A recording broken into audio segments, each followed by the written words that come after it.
Jake Morrison stood in the center of the grand chamber, his hands clasped behind his back.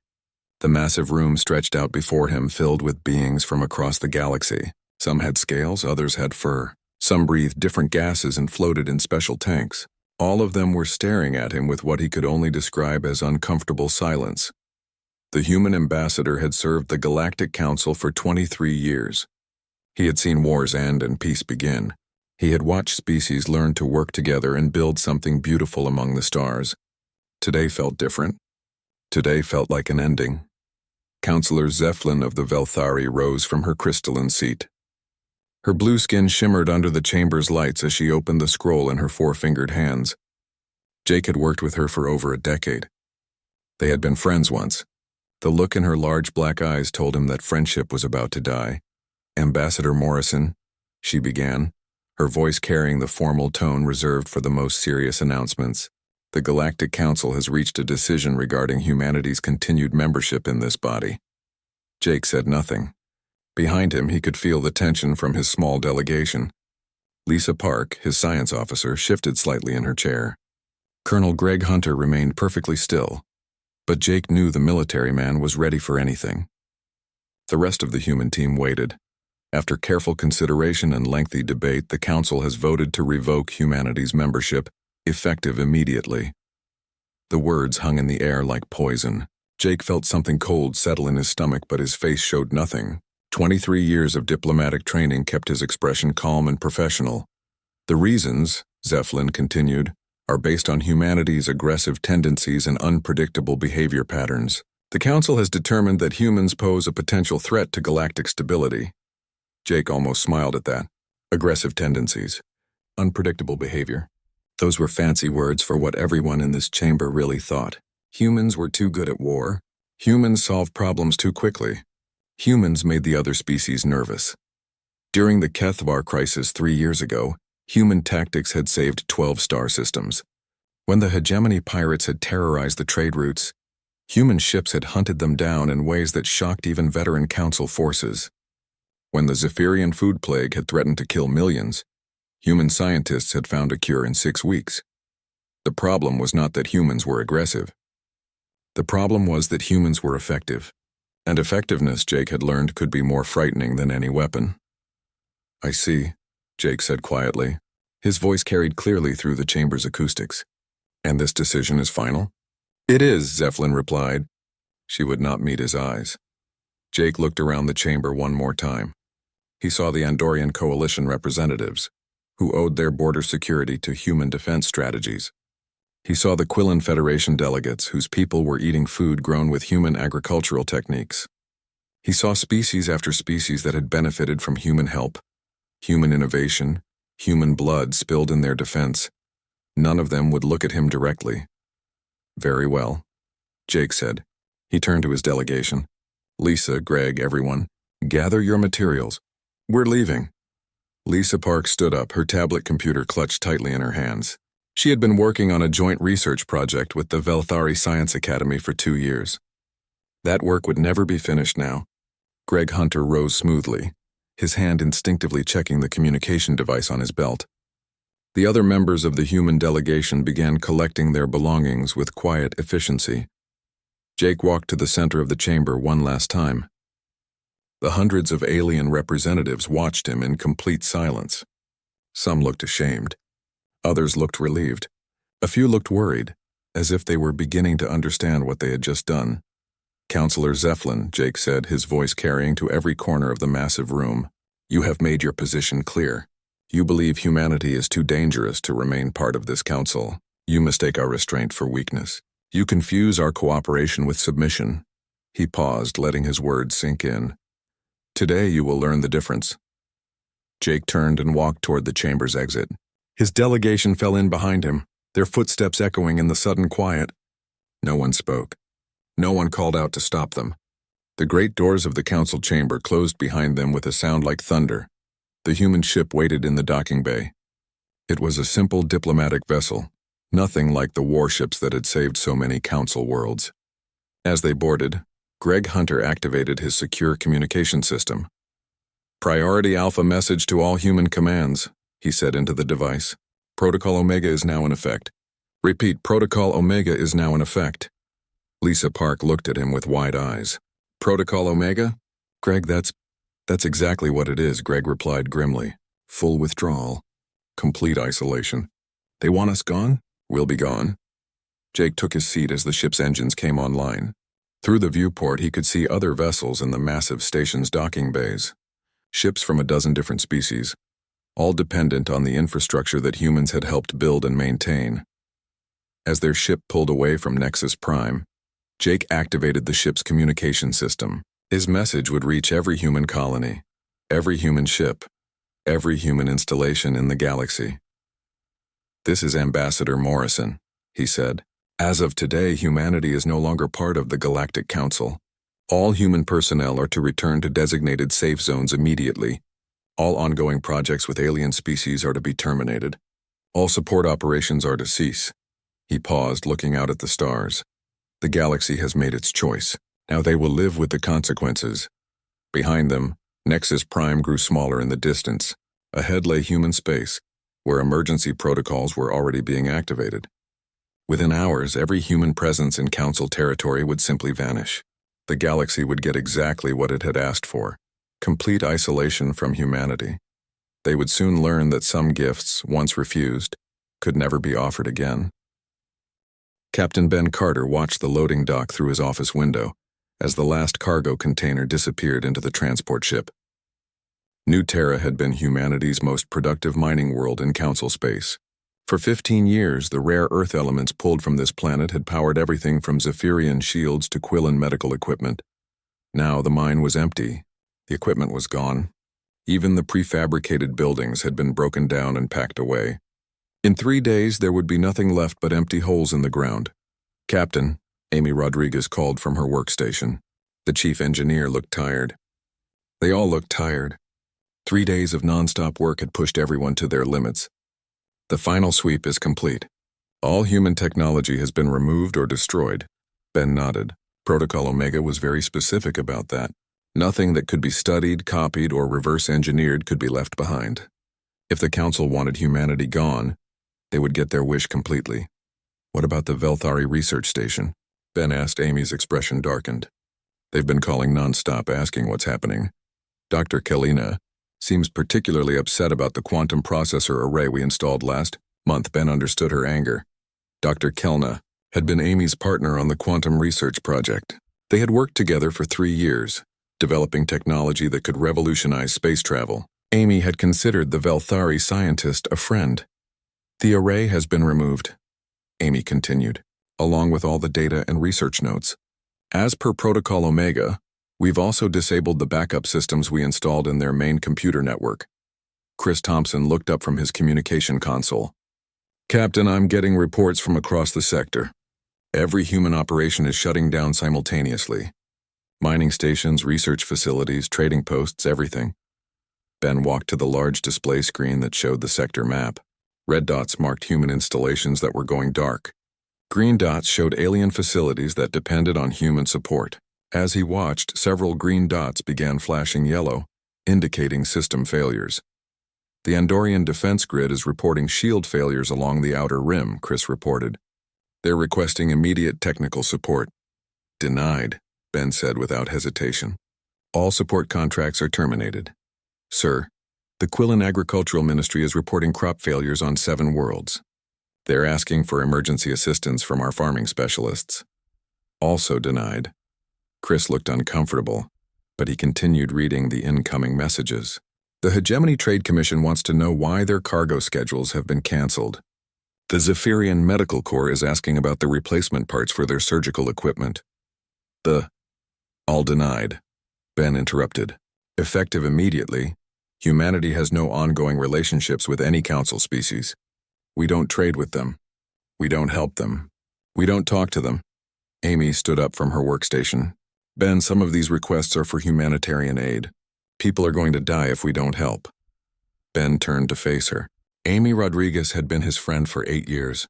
She was a good person who genuinely cared about helping others, regardless of their species. That caring nature was exactly why this was so hard. Amy, where were those voices when the Council voted us out? Where was the humanitarian concern when they decided we were too dangerous to exist alongside them? Amy looked down at her feet.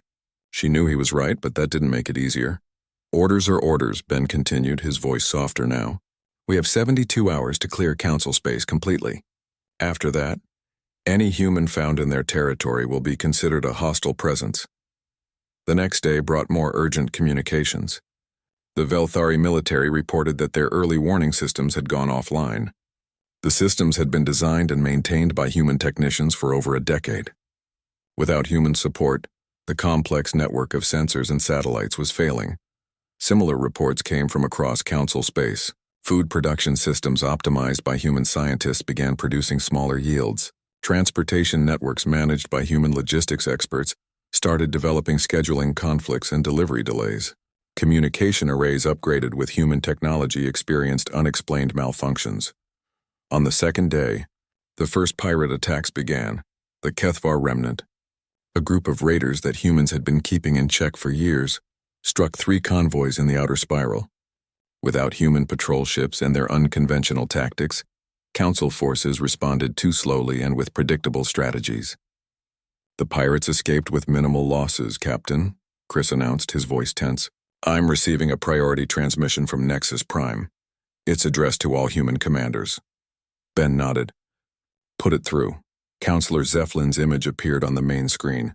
She looked haggard, as if she hadn't slept in days. This is an urgent message to all human personnel in council space. Recent system failures and security incidents require immediate consultation with human technical experts. The council is prepared to offer emergency work contracts and significant compensation for... Ben cut off the transmission. No response, he ordered. Sir, Chris said quietly. She looked desperate. Good, Ben replied. Maybe now they're beginning to understand what they've lost. On the third day, humanity completed its withdrawal. The last human ship crossed the border into human space, leaving behind empty facilities and failing systems. The galaxy's communication networks, which had relied on human-designed quantum entanglement relays, began experiencing delays and connection failures. Ben Carter stood on the bridge of his ship as they approached the edge of human territory. Behind them, they left a galaxy that was already beginning to struggle without human support. Ahead lay human space, where new projects were beginning and old restrictions were being lifted. Set course for Earth, Ben ordered. It's time to go home. As his ship jumped to faster-than-light travel, Ben thought about the galaxy they were leaving behind. The Council had wanted humanity gone, believing that would make them safer. They were about to learn that sometimes the most dangerous thing you can do is remove the force that was keeping you safe. Humanity was no longer the galaxy's protector, problem solver, or partner. They were something else now. Something that preferred to work alone. Something that the galaxy would miss far more than they had ever imagined. 6 months had passed since humanity's withdrawal, and Councillor Velkar stared at the economic reports with growing horror. The Andorian Coalition's trade revenue had dropped by 40%. The Quillan Federation was facing food shortages on 12 worlds. The Zephyrian Empire's border defenses had suffered 17 successful pirate raids in the past month alone. The emergency session of the Galactic Council had become a daily occurrence. Representatives who had once voted confidently to remove humanity now looked tired and worried. Some species were beginning to quietly discuss whether they had made a terrible mistake. The situation continues to deteriorate, Velkar announced to the assembled delegates. His reptilian features were grim as he read from his datapad. The hegemony trade routes have experienced a 73% increase in pirate activity. Without human patrol ships and their tactical expertise, our conventional forces have proven inadequate. Councillor Zeflin shifted uncomfortably in her crystalline seat. As the delegate who had announced humanity's expulsion, she had become the target of growing criticism from other council members. What about diplomatic contact? Asked the representative from the Stellar Compact. Surely we can negotiate some form of limited cooperation. Velkar's expression grew even more grim. All attempts at communication have been met with silence. Human space has become completely isolated. No signals enter or leave their territory. No ships cross their borders. Our long-range sensors detect nothing beyond their frontier. The truth was even more disturbing than Velkar revealed. Human space had become a void on all council sensors and communication networks. It was as if humanity had simply ceased to exist. Several species had sent covert reconnaissance missions to the edge of human territory, but none had returned. In the hidden research facility on Titan Base deep within the Sol system, Dr. Kate Sullivan made final adjustments to the quantum displacement field generator.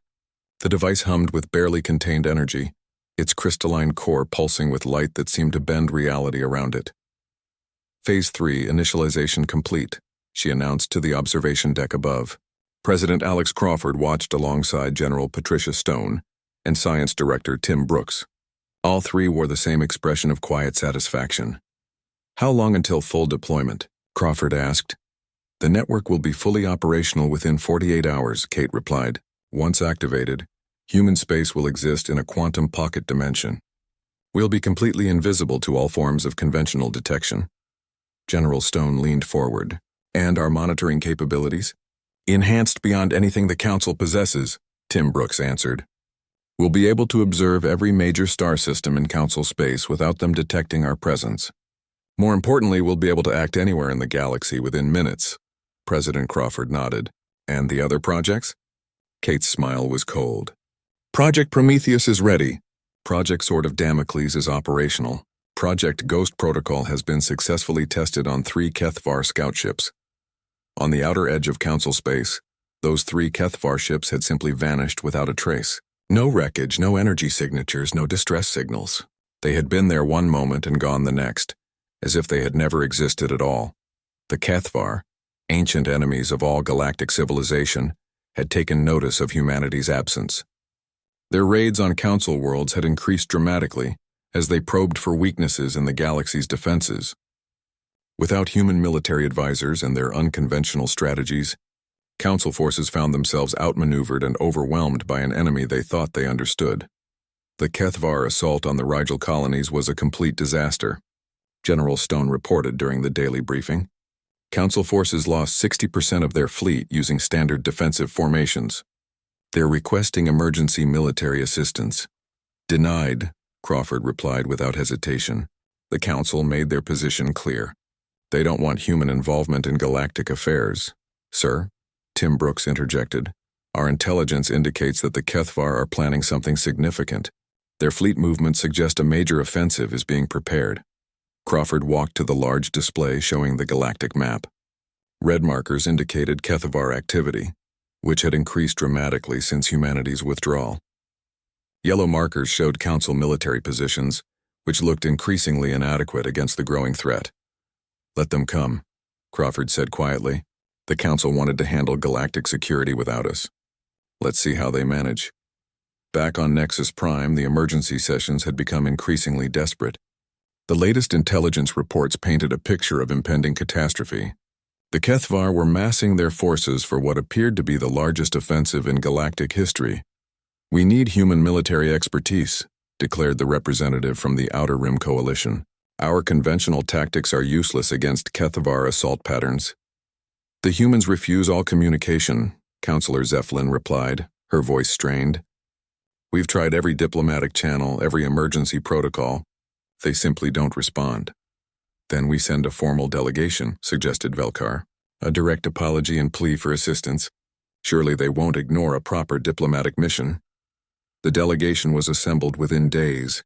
Counselor Zeflin would lead it personally, along with representatives from every major Council species. They would travel to the edge of human space aboard the most advanced diplomatic vessel in the Council fleet. As their ship approached the boundary of human territory, the delegation prepared their formal messages of apology and requests for renewed cooperation. They had authorization to offer full reinstatement to the Council, significant reparations, and formal recognition of human autonomy in their own space. The ship Harmony's Hope crossed into what had once been human space, broadcasting diplomatic protocols on all frequencies. The crew expected to be challenged, escorted, or at least acknowledged by human patrol ships. Instead, they found empty space. Not just empty, but wrong somehow. The stars seemed dimmer, the space between them darker. Their sensors detected nothing, not even background radiation. It was as if they had entered a region where the normal laws of physics worked differently. "This is impossible," whispered the ship's science officer. There should be gravitational signatures from the planets, energy readings from the star systems. We're detecting nothing at all. Counselor Zeflin stared out at the view screen in growing horror. She had expected to find human ships, human stations, human civilization. Instead, she found a void that seemed to mock everything she thought she knew about reality. The delegation broadcast their messages for 3 days, receiving no response. On the 4th day, as they prepared to return to Council space with news of their failure, something happened that would haunt their dreams for years to come. Every ship in the delegation simply vanished. No explosions, no energy weapons, no signs of attack. They were there one moment, broadcasting desperate pleas for human contact, and gone the next. The galaxy was beginning to learn that humanity had not simply retreated. They had become something else entirely, something that watched from the shadows and judged from a distance, something that the Council had created through their own fear and prejudice, something that no longer cared about galactic politics or alien opinions, something that had moved beyond the need for approval or cooperation. The universe was about to discover what happened when you cast out the species that had been protecting you all along.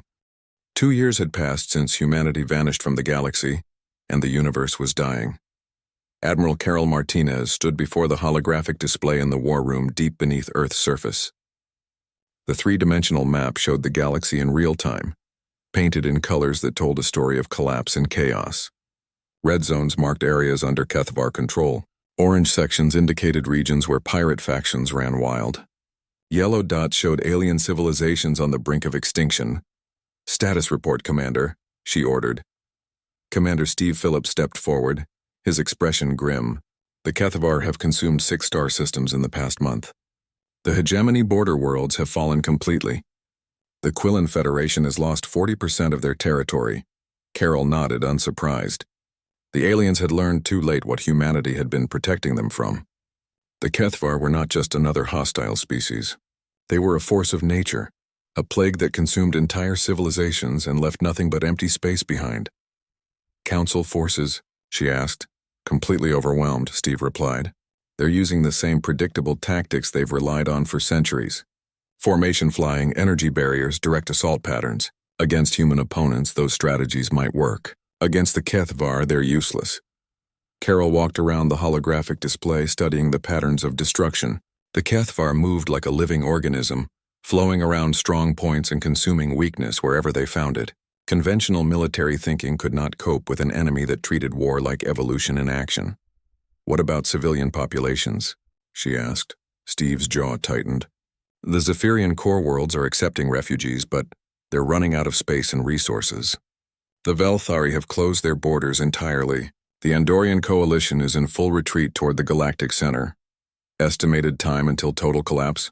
At current rates of expansion, the HFY will control 70% of the galaxy within 18 months. Carol studied the display for a long moment. Hidden monitoring stations throughout Council space fed information directly to this room. Humanity watched everything, recorded everything, analyzed everything. They had become the galaxy's silent observers, witnessing the consequences of the Council's decision. "Any word from the surface?" she asked. "President Crawford has authorized Phase 2 of the counter-protocol," Steve reported. "All assets are in position. We're ready to begin active operations." Carol smiled grimly. For 2 years, humanity had prepared for this moment. While the galaxy tore itself apart, human ships had moved through dimensional space, positioning themselves near every major star system, invisible, undetectable, and armed with weapons that made conventional technology look primitive. In the Centauri sector, Captain Ben Carter commanded the stealth dreadnought Ghost of Terra. His ship existed between dimensions, visible only when he chose to make it so. Around him, a fleet of similar vessels waited in the darkness between realities. "Target analysis complete," reported his tactical officer. HFY hive ship detected in the Alpha Centauri system. Estimated population, 2 million drones. Ben studied the data on his screen. The HFY hive ship was massive, a living construct that served as both military vessel and breeding ground.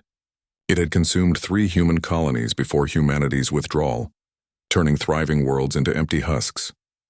"Range to target?" he asked.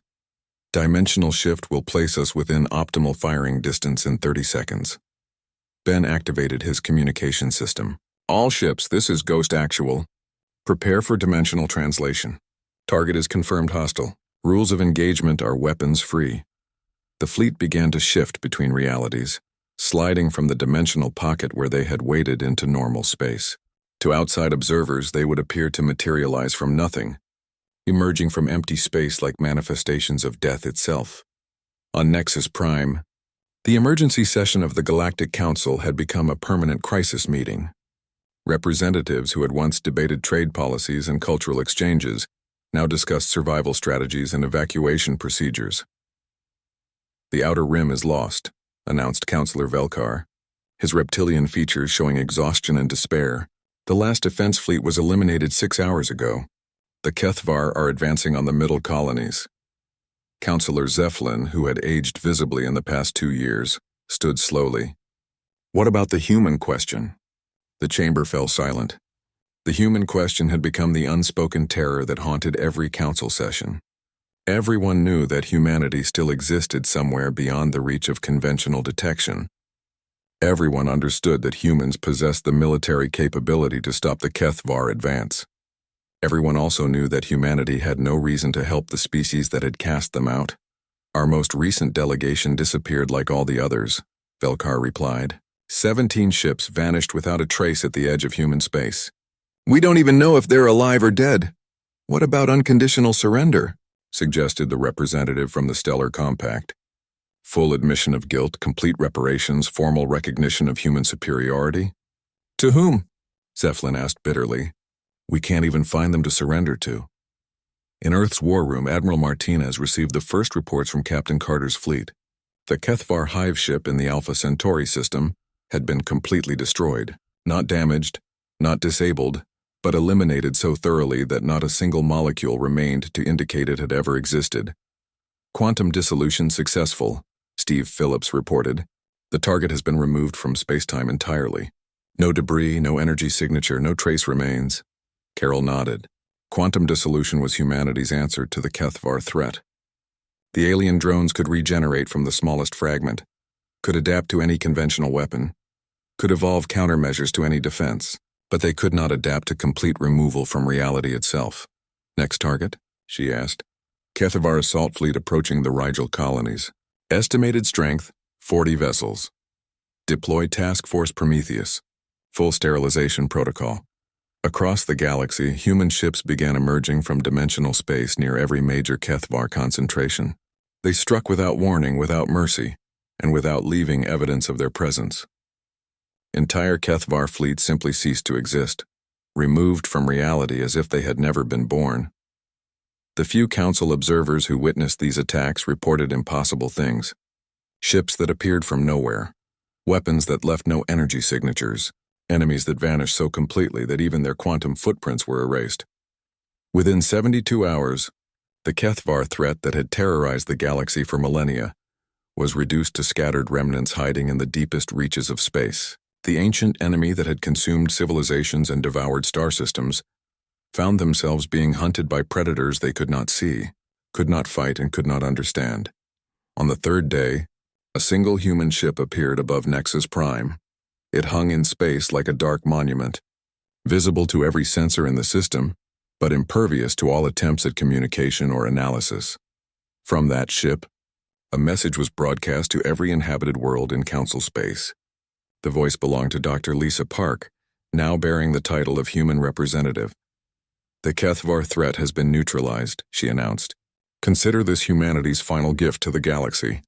Do not contact us again. Do not seek us out. Do not assume that our mercy will extend to other threats. The galaxy is now yours to govern as you see fit." The ship vanished as suddenly as it had appeared, leaving the Council to contemplate a universe where humanity had become something beyond their understanding. Something that could eliminate threats they could not handle, solve problems they could not solve, and do it all without asking for permission or recognition. The galaxy was safe again, but the price of that safety was the knowledge that somewhere in the darkness between stars, humanity watched and judged and acted according to standards that no alien mind could comprehend. They had wanted humanity gone. Now they had to live with what humanity had become in the darkness of their exile. Colonel Greg Hunter stood on the observation deck of Station Olympus, watching as reality bent around the massive structure. Through the transparent walls, he could see stars that existed in different dimensions, nebulae that spanned multiple universes, and space that folded in ways that would have driven alien scientists insane.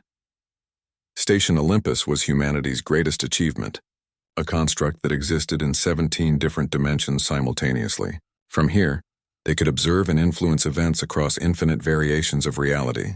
What had begun as humanity's exile from the Galactic Council had become their transcendence beyond the limitations of a single universe. Status report. Director, came the voice of President Alex Crawford from the communication system. Greg turned away from the impossible view outside. Phase 3 operations are complete, Mr. President. The HFY have been eliminated from this dimensional branch. All major threats to galactic stability have been neutralized. Casualties? None.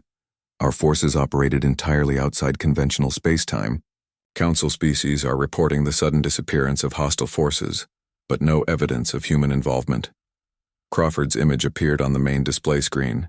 The president looked older than his years, but there was a satisfaction in his eyes that spoke of long-term plans finally reaching completion. What about the council's response to our announcement? Crawford asked. Greg checked his data pad. Mixed reactions. Some species are demanding to know how we eliminated the HFY so completely. Others are asking for renewed diplomatic contact. A few are expressing gratitude, though they're careful not to do so publicly. And the fear response? Growing stronger each day. Council intelligence agencies are trying to locate our bases, our ships, our people. They're finding nothing. As far as their sensors are concerned, humanity has ceased to exist in normal space. Crawford nodded. The fear was important. Fear was what had driven the Council to expel humanity in the first place. And fear was what would keep them from making the same mistake again with other species.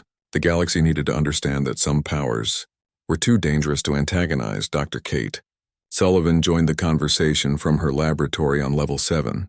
Her work had progressed beyond anything imagined by galactic science. While alien species struggled with faster-than-light travel, humanity had mastered movement between dimensional layers. While others debated the possibility of time manipulation, humans had built weapons that could erase targets from the past as well as the present.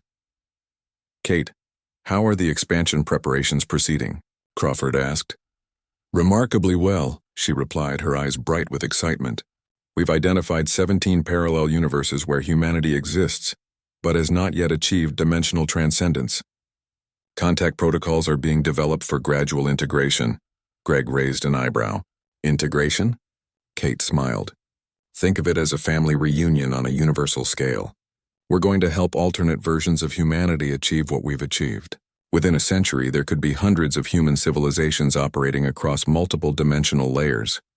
The implications were staggering. Humanity would not just transcend their original universe, but would become a multidimensional species spread across infinite variations of reality. They would be immune to any single catastrophe, any localized threat, any attempt to contain or eliminate them. What about this universe? Crawford asked. What's our long-term relationship with the Council? Greg looked out at the stars again, considering the question. We watch, we judge. We act when necessary, but we don't participate in their politics anymore. They made it clear that they don't want us as equals. They want us as protectors, Kate added. They want the benefits of human capability without the discomfort of human presence. They want us to solve their problems and then disappear until the next crisis. Crawford was quiet for a long moment. And how do we feel about that arrangement?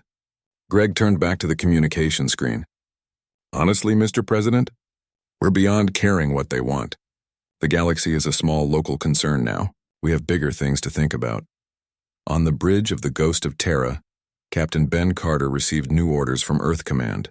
His ship and its fleet were being reassigned from galactic patrol duties to dimensional exploration missions. They would be crossing into parallel universes to make contact with alternate human civilizations. Set course for Dimensional Aperture Alpha 7, he ordered his crew. We're going to meet ourselves.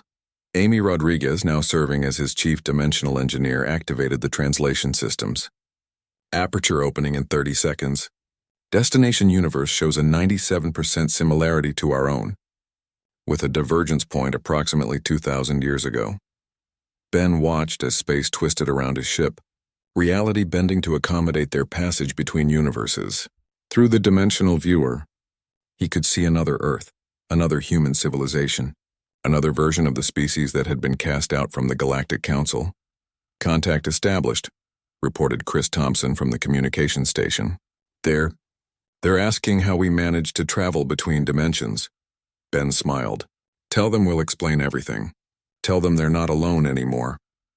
As the Ghost of Terra completed its dimensional translation, Ben thought about the journey humanity had taken.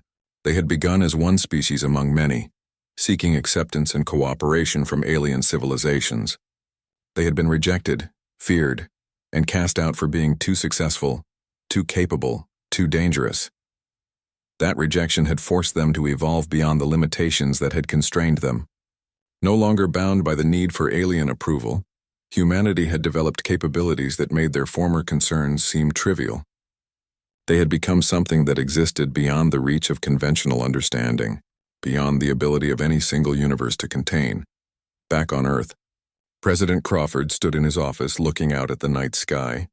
Somewhere up there, beyond the reach of any alien sensor, Station Olympus continued its work of monitoring and protecting galactic civilization. Human ships moved through dimensional space, carrying out missions that ensured the stability of a universe that had rejected them. The irony was perfect. The Council had expelled humanity because they feared human power.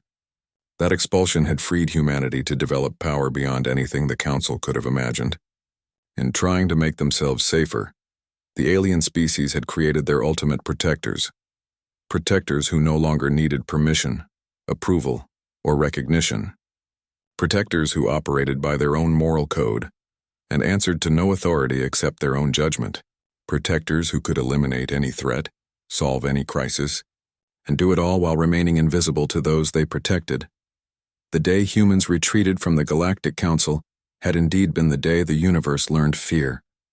But it was also the day the universe gained guardians who would ensure its survival for eternity. And somewhere in the darkness between dimensions, those guardians continued their work, building a civilization that spanned infinite realities and preparing for challenges that no single universe could imagine. Humanity had transcended not just their exile, but the very concept of limitation itself. They had become something that the galaxy needed but could never fully understand. Something that protected from the shadows and asked for nothing in return except to be left alone to continue their impossible work. The universe was in the hands of its children now, and those children had grown far beyond anything their former neighbors could have imagined.